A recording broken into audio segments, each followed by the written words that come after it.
అందరికీ నమస్కారం. ఇది ద్వారకామాయి కాలనీ జేపీఆర్ ఎంక్లేవ్. మన ఐడీపీఎల్ కాలనీ వెనకాల ఉంటుంది. అయితే ఇక్కడ ఒక 20 ఇయర్స్ బ్యాక్ సాయిబాబా గుడి కట్టారు. అంటే నార్మల్‌గా ఒక షెడ్ లాగా ఏశారు.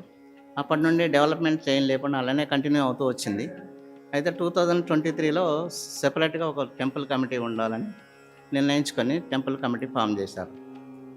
అప్పుడు ఆ టెంపుల్ కమిటీ దీని గురించే అన్ని పనులు చేస్తూ ఉంటే ఒకసారి మన 2023లో మన గురి పౌర్ణమి గురించి, పూజ గురించి ఒక పంతులు కావాలని మేము అడిగితే మన మణికంఠ గారు వచ్చారు. మణికంఠ గారు వచ్చి చూసారనమాట. ఏంటి ఇక్కడ టెంపుల్ డెవలప్ కాలేదు ఏంటి అని. అంటే ఏమోనండి మరి తెలియదు ఎందుకు డెవలప్ కావట్లేదు. మనం ఏమైనా చేయగలుగుతామా?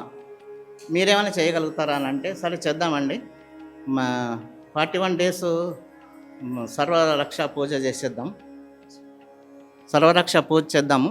చేస్తే ఏమన్నా మనకు మార్పులు వస్తాయేమో చూద్దాం, డెవలప్మెంట్ ఏమన్నా అవుతుందేమో చూద్దామని చేశారు. 41 డేస్ పూజ చేసిన తర్వాతనే దీనికి స్టార్ట్ అయింది డెవలప్మెంట్.